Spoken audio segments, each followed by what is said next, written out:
오늘 설교의 성경 본문 제가 봉독합니다. 요한복음 20장 24절부터 31절.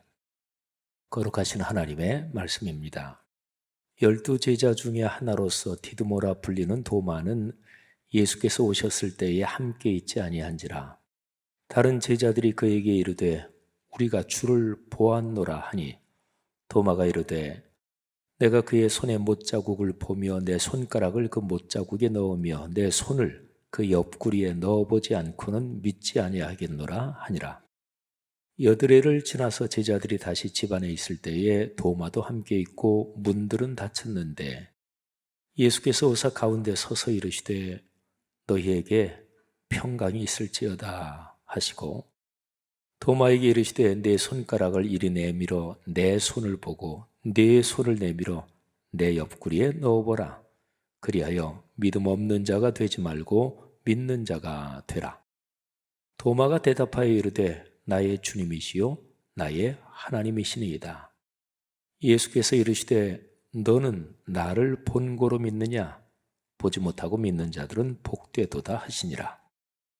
예수께서 제자들 앞에서 이 책에 기록되지 아니한 다른 표적도 많이 행하셨으나 오직 이것을 기록함은 너희로 예수께서 하나님의 아들 그리스도이심을 믿게 하려 함이요 또 너희로 믿고 그 이름을 힘입어 생명을 얻게 하려 함이니라. 아멘.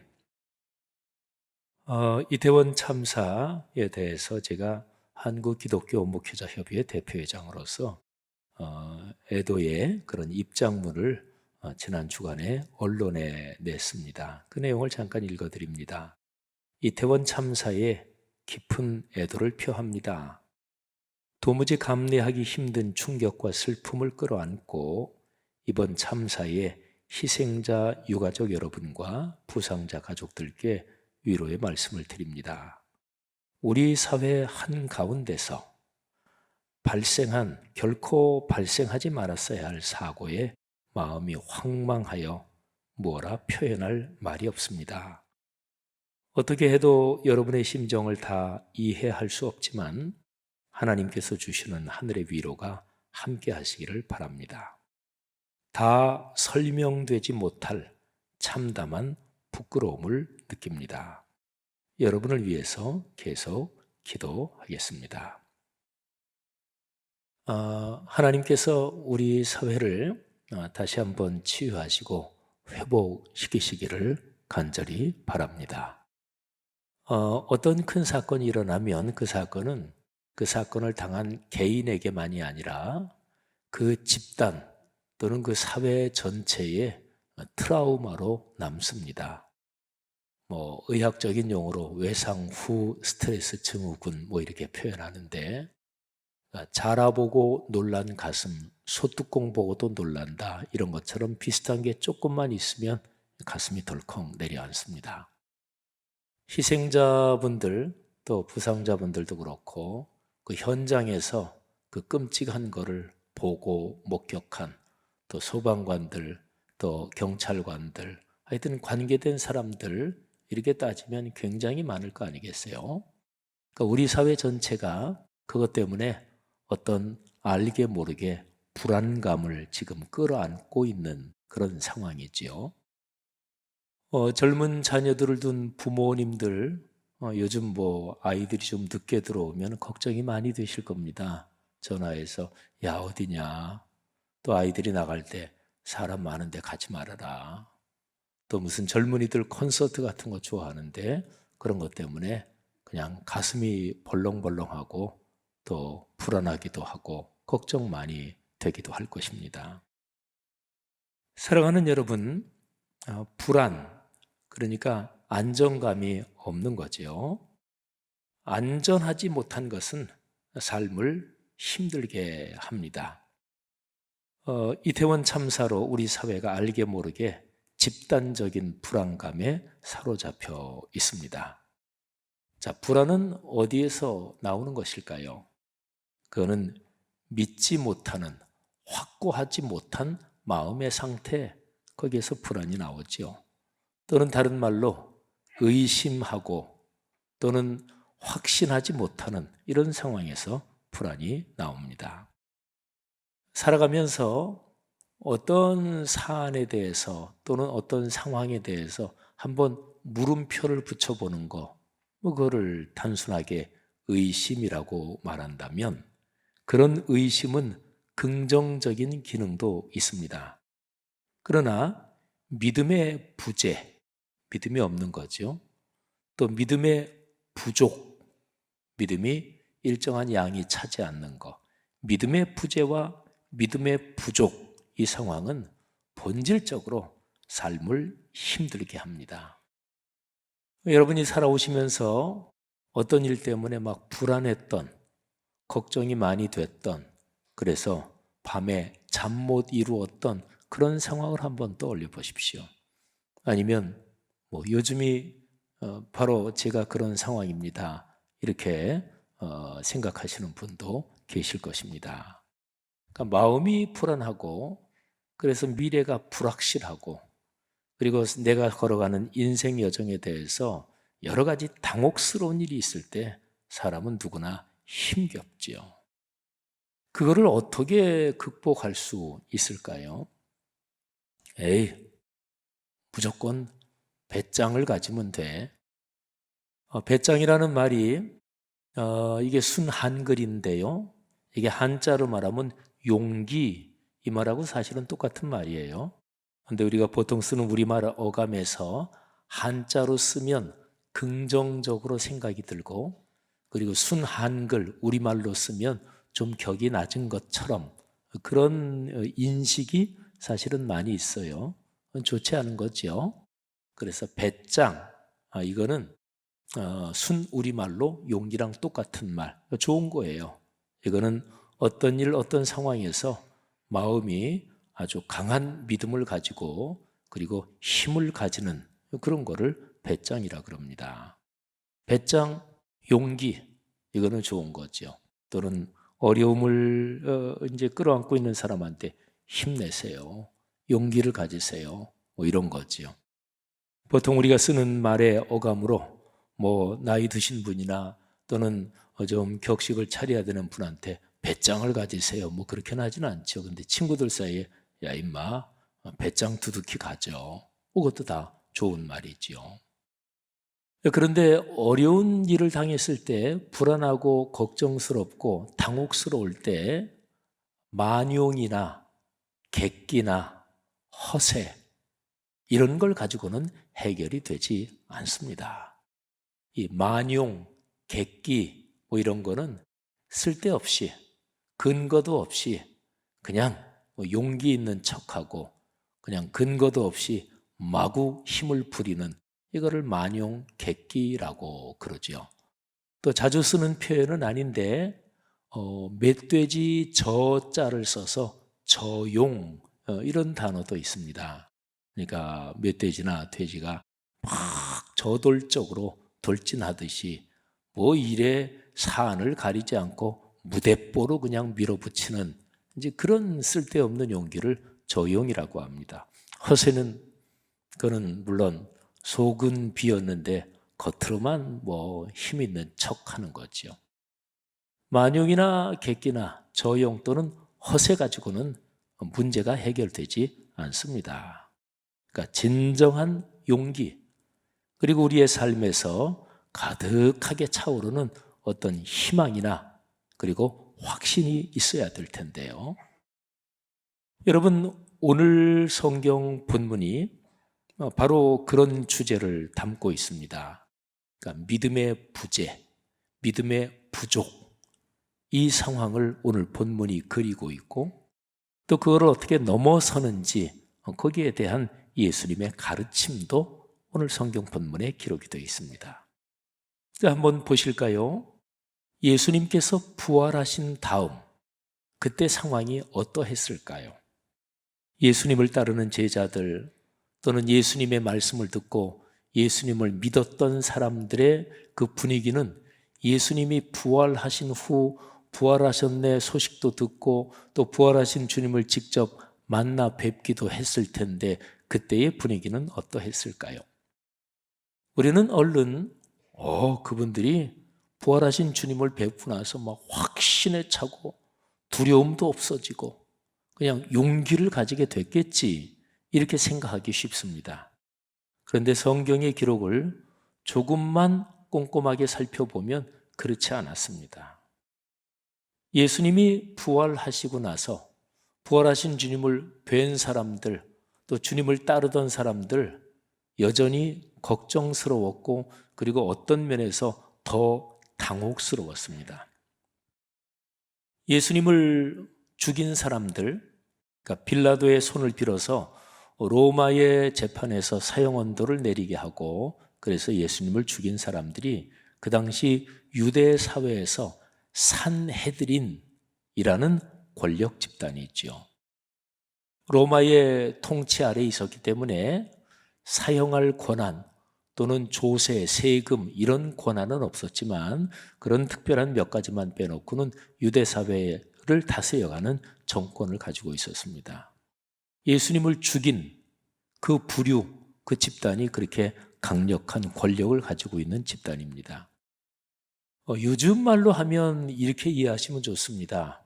우리나라든 아니면 외국이든 한 나라 한 국가에서 권력을 가지고 있는 권력 집단, 정보 또는 수사기관들을 한번 머리에 떠올려 보세요. 다 그런 건 아니지만 보통 정권이 바뀌면 경찰, 검찰을 비롯해서 이 수사, 사정, 권력기관들이 알아서 기죠. 알아서 깁니다.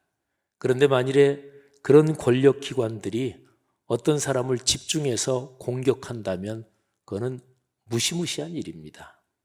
혹시나 그런 거 겪어보신 분들도 계실지 모르겠습니다만 그거는 무서운 일입니다. 근데 예수님을 그렇게 죽인 집단이, 자, 예수님이 이제 부활하셨어요. 그러면 제자들 심정이, 와, 주님이 부활하셨네, 이제 겁나는 거 없다, 그랬을까요? 입장 바꿔놓고 생각해 보세요. 아닙니다. 그때까지는 부활하신 상황이 뭔지, 그 상태가 뭔지 제자들은 그런 정확한 지식이 없었습니다. 근데 예수님이 부활하셔서 눈으로 뵀어요. 그러면 또 예수님을 잡아 죽일지도 모르고, 야, 이건 진짜 무슨 피바람이 불지 모르겠다. 예수님이 돌아가셔서 상황 종료됐으면 힘들고 아프고 고통스럽겠지만 어쨌든 상황은 끝난 건데, 이게 상황이 끝나지 않았단 말이에요. 그러니까 무슨 피바람이 불까?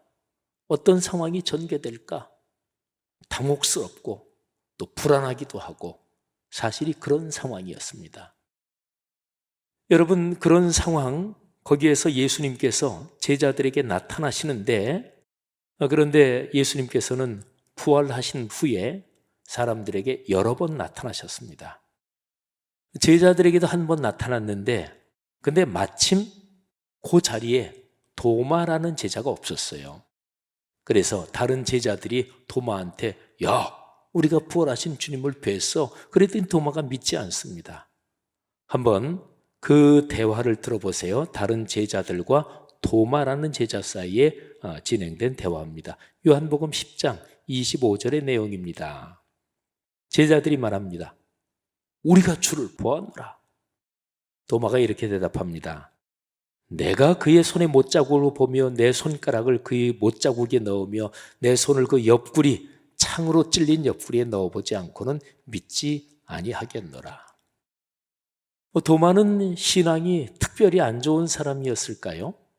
근데 그 당시의 상황으로 생각해 보면 도마의 반응은 지극히 상식적이고 지극히 합리적인 것이고, 그리고 도마가 유달리 믿음이 안 좋다든지 사실은 그런 상황은 아니었습니다.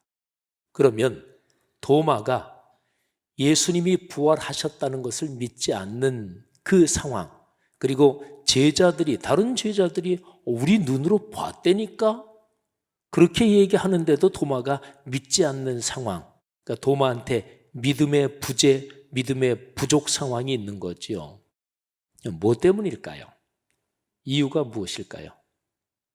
도마가 자기의 신체의 두 눈으로 확인하지 못해서, 보지 못해서였을까요? 그러면 도마는 자기 신체의 눈으로 보면 믿음이 생기는 것일까요? 자, 본문의 상황이 어떻게 전개되는지 조금 더 살펴볼까요?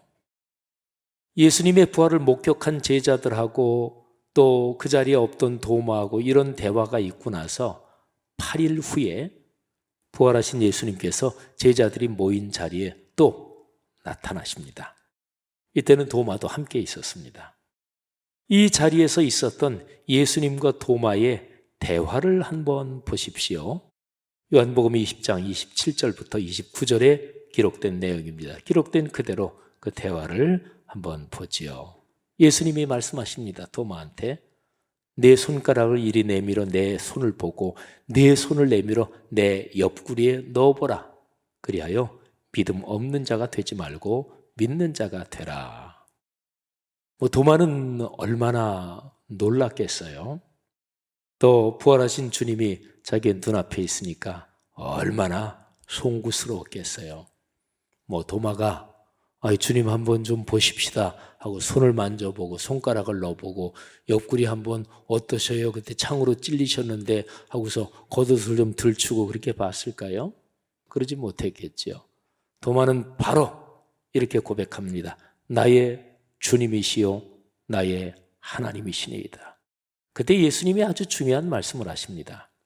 너는 나를 본고로 믿느냐 보았기 때문에 믿느냐 보지 못하고 믿는 자들은 복되도다. 아멘. 여러분 여기서 이 표현을 주목하셔야 돼요. 보지 못하고 믿는 자들, 바로 이 표현. 도마는 어쨌든 예수님을 눈으로 확인하고 그리고 믿었어요. 그리고 고백을 했어요. 나의 주님, 나의 하나님, 예수님께서 부활하신 걸 제가 믿습니다. 그런데 예수님은 보고 믿는 거 그것도 인정하셨어요. 도마야, 내가 나를 봤기 때문에 믿는구나. 그런데 믿음을 가지는 것은 눈으로 확인하고 믿는 거 말고 다른 길도 있다. 보지 못하고 눈으로 보지는 못했어도 믿는 길도 있다. 그게 복된 길이다. 여러분 한번 잘 생각해 보세요. 예수님을 따르는 제자들 그리고 다루는 사람들이 예수님이 부활하셨다. 이거를 눈으로 보고 믿을 수 있는 기간은 예수님이 부활하신 다음에 40일 동안 그때뿐이었습니다. 그리고 예수님은 승천하시죠. 승천하시고 열흘 정도가 지난 뒤에 오순절 성령 강림 사건이 있었습니다. 그러니까 인류를 구원하시기 위해 이 땅에 오신 예수 그리스도, 그분이 인류의 죄를 대신 지시고 십자가에 돌아가셨고 그리고 사흘 만에 부활하셨다. 이 십자가의 죽음과 부활을 눈으로 보고 믿는 것은 딱 40일 동안 뿐이었습니다. 이때만 보고 믿는 게 가능했습니다. 여러분 태초 이후로 저 요한계시록에 이 존재하는 모든 역사가 끝날 때까지의 시간 흐름, 역사 흐름을 한번 생각해 보세요. 그 길고 긴 시간, 언제까지 더 시간이 계속될지는 모르지만 그 길고 긴 시간에 예수님의 십자가의 죽음과 부활하신 거, 이 부활하신 거를 눈으로 보고 믿을 수 있는 기간은 인류 전체에 딱 40일밖에 없었어요. 그러면 그 뒤부터는 예수님께서 말씀하신 거예요. 보지 못하고도 믿는 사람들이 생기는 거지요. 자, 근데 그게 어떻게 가능할까요? 보지 못하고 믿는 거. 어떻게 보지 못하는데 알 수 있고 어떻게 보지 못하는데 이해할 수 있을까요? 아주 중요한 것이 성령님이 오신다는 바로 여기에 그 가능성이 걸려 있습니다. 성령님은 예수 그리스도의 영이고 그리고 하나님의 영인데 영이니까 눈에 안 보이죠.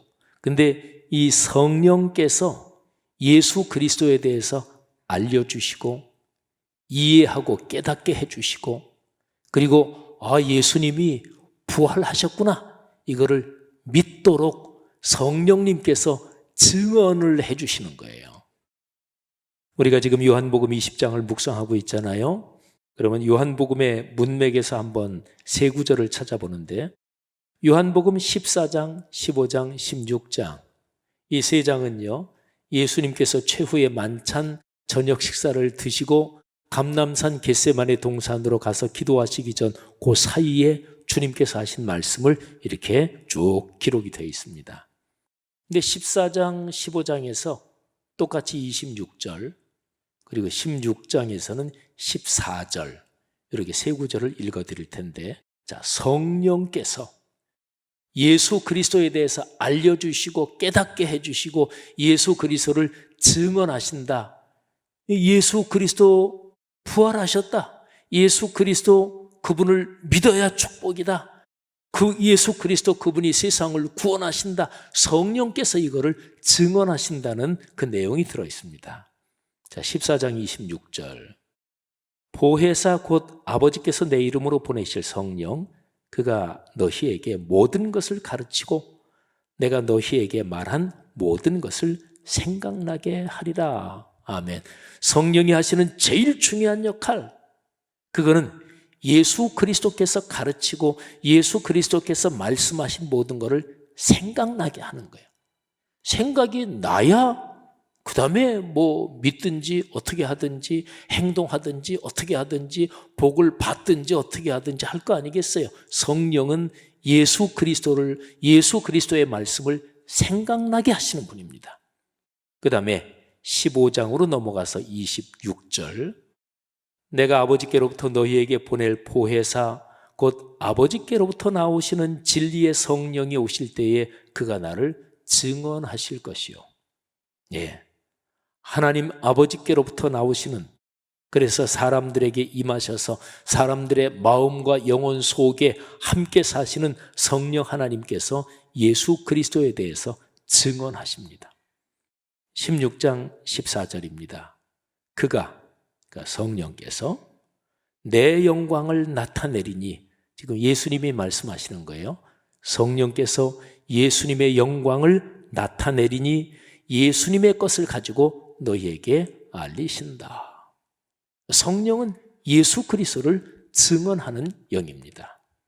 자, 여러분, 이렇게 보면 여기에서 아주 중요한 메시지가 이제 드러납니다. 자, 도마의 신앙 이거 하고요. 그 다음에 뒤로 이어서 오순절 성령이 임하시고 초대교회가, 교회라는 이 공동체가, 그리고 사회 현상적으로도 확인할 수 있는 이 교회라는 사회적 집단이 본격적으로 시작이 되잖아요. 자, 다시 한번 도마의 신앙, 그리고 본격적으로 시작되는 초대교회, 교회의 신앙, 이 둘은 뗄 수 없이 연결이 되어 있습니다. 자, 반대의 방식으로 연결이 되어 있어요. 도마는 눈으로 보고서야 믿었잖아요. 그러니까 예수님께서 그 사건, 도마의 사건을 통해서 초대교회, 교회의 신앙을 얘기하시는 거예요. 도마, 너는 봤기 때문에 믿는구나. 그런데 나중에 나를 눈으로, 신체의 눈으로 보지 못하고도 믿는 사람들이 있을 것이다. 그 사람들이 복이 있다. 아까 말씀드렸잖아요. 부활하신 예수님을 눈으로 보고 믿을 수 있는 기간은 40일 뿐이었다고. 자, 그리고요, 요한복음이 이 글로 이렇게 기록된 것은 1세기 말쯤이었습니다. 1세기니까 예수님이 한 30몇 년쯤 십자가에 달려 돌아가시고 부활하시고 또 승천하시고 성령이 오셨죠. 그때부터 교회 공동체가 본격적으로 시작됩니다. 그리고 초대교회는 유대교로부터 박해를 받았고, 그리고 그 다음에는 로마 제국으로부터 무시무시한 박해를 받았어요. 그리고 AD 63년, 64년 그때에 로마시에 큰 화재가 났는데 네로 황제가 기독교인들이 불질렀다, 그렇게 거짓말을 해서 수많은 기독교인들이 사자 맹수의 밥이 되고, 그리고 횃불에 타면서 순교를 당했고, 그때 베드로와 바울도 순교를 당했다고 교회의 전승은 전하고 있습니다. 그런 무시무시한 박해를 쭉 겪으면서 1세기 말, 그러니까 90년이나 그 정도쯤에 요한복음이 기록이 됐어요. 그러면 생각해 보세요. 이 요한복음의 이 기록을 읽는 사람들이 바로 예수님이 말씀하신 이 말씀, 보지 못하고 믿는 사람들이 복이 있다. 이 말씀을 들으면서 얼마나 큰 힘과 위로와 용기를 얻었을까요? 보지 못하고 믿는 사람들이 바로 자신들이잖아요. 그죠? 요한복음이 기록될 때 그때 당시 이미 마가복음 또 마태복음 누가복음은 기록이 되어 있었고 또 바울 서신들도 기록된 형태로 교회들마다 이렇게 돌려가며 읽고 있었고 구약 성경은 이미 있었고, 그런데 이 요한복음에서 아주 중요한 메시지를 전하는 거죠. 보지 못하고 믿는 사람들이 복이 있다. 자, 그러면 아주 이제 결론적으로 중요한 거 한 가지를 더 질문을 해야 합니다. 자, 보지 못하고 믿는 거, 그 구체적인 방식은 어떻게 되나요? 자, 보지 못하고 믿는다. 그 구체적인 방식이 요한복음 20장 30절 31절에 기록되어 있습니다. 이 두 구절이 아주 중요해요. 이 두 구절 내용에 요한복음이 기록된, 요한복음을 기록한 목적이 명확히 나와 있습니다. 자, 한번 보실까요? 예수께서 제자들 앞에서 이 책에 기록되지 아니한 다른 표적도 많이 행하셨으나 오직 이것을 기록한 목적은 너희가 예수께서 하나님의 아들 그리스도이심을 믿게 하려 함이요 또 너희로 믿고 그 이름을 힘입어 생명을 얻게 하려 함이니라. 아멘. 두 가지입니다. 믿도록, 두 번째는 생명을 얻고 풍요하게 누리도록. 생명이 풍요로운 상태는 불안한 상태가 아니죠. 당혹스러운 상태가 아니죠. 그리고 걱정과 그리고 절망에 찌든 상태가 아니죠. 생명을 풍요롭게 누린다는 것은 확신을 가지고 희망을 가지고 기쁨과 즐거움 가운데 하늘의 복과 땅의 복을 누리는 거잖아요. 근데 그게 어떻게 가능하다고요? 바로 기록된 말씀, 이것을 기록을 한 이유가 있다. 예수 그분이 하나님의 아들이시다, 그리스도시다, 세상의 구세주시다, 이거를 믿고 그 믿음을 근거로 해서 너희가 생명을 풍요롭게 누리도록 하려는 것이다. 자, 여러분, 그러면 이제 아주 중요한 결론에 이릅니다. 어떻게 하면 믿음의 부재 그리고 믿음의 부족 상황을 넘어설 수 있을까요? 걱정과 근심과 불안, 이런 걸 어떻게 하면 넘어서서 좀 마음 편하게, 아이고 뭐 희망적이지, 어려운 일이 있지만 그러나 이길 수 있어, 어떻게 이렇게 인생길을 걸어갈 수 있을까요? 기록된 말씀이에요. 기록된 말씀을 묵상해야 합니다. 말씀을 묵상하며 그러면서 예수 그리스도를 만나는 거예요. 기록된 말씀을 묵상할 때 그때에 성령께서 그 말씀을 깨닫게 하시고 그 말씀이 우리 삶에서 살아 움직이도록 역사하셔요. 일하십니다. 사랑하는 성도 여러분들이요, 기록된 성경 말씀, 이게 우리에게 전파, 우리에게 다가오는 것이 크게 두 가지 통로가 있습니다. 첫째, 공예배에 선포되는 설교, 그리고 성례전, 그러니까 공예배의 말씀이죠. 그리고 두 번째는 내가 개인적으로 하는 말씀 묵상. 우리 교회에서 하는 동네 세매절 성경 가지고 하는 말씀 묵상입니다. 성도 여러분들이요, 오늘 설교의 성경 본문을 묵상하면서 우리가 깨닫게 되는 아주 중요한 내용이 있습니다. 이 문제는 초대교회 때부터 중요했어요. 그러니까 예수님이 직접 그 중요성을 말씀하신 거예요. 보지 못하고 믿는 사람들이 복이 있다. 초대교회 때부터 중요했고 오늘날도 여전히 중요합니다. 그걸 한번 문장으로 이렇게 표현해 봤습니다. 기록된 성경 말씀을 묵상하는 것이 곧 예수님을 뵙고 만나는 것입니다. 그렇습니다. 성도 여러분, 성경 말씀을 묵상하는 일, 그것이 복입니다. 말씀을 묵상할 때 우리 마음속에 믿음이 자랍니다. 믿음은 들음에서 나며 들음은 그리스도의 말씀으로 말미암느니라 그랬잖아요. 성도 여러분들이요, 하나님의 말씀을 묵상하는 일에 더 깊이 관심을 갖고 말씀을 묵상하며 복을 누리시기를 주의 이름으로 축원합니다. 그래서 불안, 초조, 걱정, 진짜 힘겨운 오늘의 시대를 살아가면서 그리스도인답게 확신을 가지고 믿음의 희망을 가지고 그리고 다른 사람들이 우리를 볼 때 야, 저 사람을 보니까 저 사람 표정을 보니까 좀 안심이 된다. 그런 희망의 메신저, 믿음의 메신저로 사시기를 주의 이름으로 축복합니다.